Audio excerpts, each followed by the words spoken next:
दोस्तों, पिछले वीडियो में हमने डिस्कस किया था कि किस तरीके से लाइफस्टाइल मैनेजमेंट जो है किस तरीके से हम डायबिटीज़ को हरा सकते हैं लाइफस्टाइल मैनेजमेंट में। और उस वीडियो में हमने ये बताया था कि इसके मुख्य रूप से 5 घटक हैं या 5 कंपोनेंट्स हैं। तो diet, exercise, sleep hygiene, stress management and substance abuse को दूर रखना। तो हम इन 5 कंपोनेंट्स को अलग अलग वीडियो के माध्यम से डिस्कस करना चाहेंगे। तो सबसे पहली बात जो आती है डायबिटीज़ में डाइट मैनेजमेंट, यानी कि किस तरीके से खान पान को हम उचित तरीके से हम लें जिससे हम डायबिटीज़ से बचे रहें या डायबिटीज़ के होने वाले कॉम्प्लिकेशन को कम से कम कर सकें या अच्छे से डायबिटीज़ कंट्रोल कम से कम मेडिकेशंस के साथ हम उसे कंट्रोल कर पाएँ।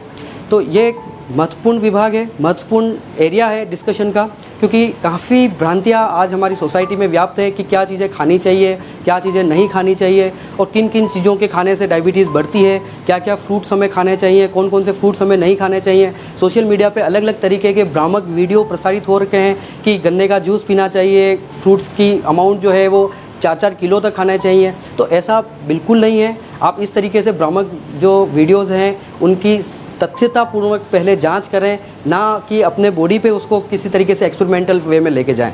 तो साथियों, आज मैं डाइट के बारे में अलग अलग एस्पेक्ट्स में डिस्कस करना चाहूँगा। तो सबसे पहले डायबिटीज़ में क्या चीज़ें हमें अवॉइड करनी चाहिए, उन चीज़ों पे मैं आपसे आज इस वीडियो के माध्यम से चर्चा करना चाहूँगा।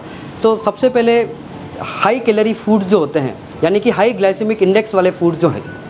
ग्लाइसेमिक इंडेक्स का क्या मतलब होता है? एक कॉमन भाषा में, एक सरल भाषा में हम ग्लाइसेमिक इंडेक्स को इस तरीके से समझ सकते हैं कि वे पदार्थ जिनसे शुगर की मात्रा तुरंत बढ़े, या जो जैसे हम ग्लूकोज अगर पिएंगे तो उसका ग्लाइसेमिक इंडेक्स 100 माना जाता है। यानी कि उस 100 ग्लाइसेमिक इंडेक्स जो ग्लूकोज का है उसकी तुलना करके हमने डिफरेंट फ्रूट्स या डिफरेंट खाने के पदार्थों को इस श्रेणी में बांटा है कि कौन से कम ग्लाइसेमिक इंडेक्स वाले फल हैं या पदार्थ हैं, कौन से मीडियम ग्लाइसेमिक इंडेक्स वाले फल या पदार्थ हैं और कौन से हाई ग्लाइसेमिक इंडेक्स वाले जो हैं।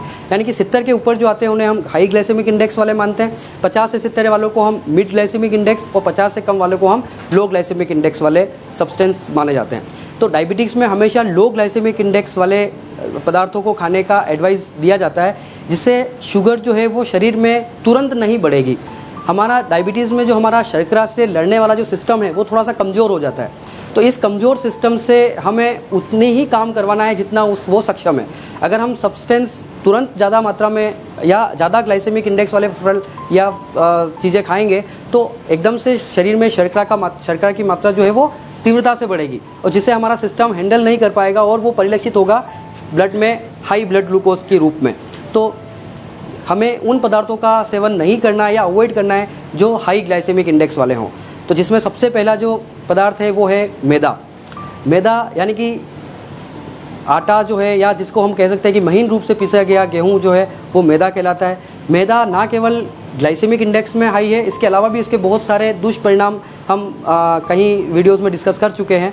जैसे ज़्यादा मैदा एक प्रकार के कोलोन कैंसर या आंतों के कैंसर को भी बढ़ावा दे सकता है। तो मैदा से बनने वाले जो चीज़ें हैं, जो सारे बेकरी आइटम्स हैं, मैदे से ब्रेड्स, बिस्किट, टोस्ट, खारी, ये सारे जो पदार्थ हैं जो रूटीनली चाय के साथ, कॉफ़ी के साथ या मंचिंग, स्नैकिंग के रूप में हम प्राय खाते रहते हैं, तो उन्हें हम सबसे ज़्यादा हमें कम करने की ज़रूरत है। मैदा ना केवल डायबिटीज़ रोगियों के लिए हानिकारक है, बल्कि कार्डियक पेशेंट्स के लिए भी ये काफ़ी नेगेटिव रोल प्ले करता है इन द फॉर्म ऑफ इसमें यूज़ होने वाले बेकरी आइटम्स में यूज़ होने वाले oils, high level of sodium, ये सब कार्डियक प्रॉब्लम्स को भी बढ़ाता है। तो सबसे पहले हमें मैदा प्रोडक्ट्स के दूर रहना है। सेकंड सब्सटेंस जो है वो ऐसे सब्सटेंस जो डायरेक्ट शुगर आपको कंटेंट रखते हों।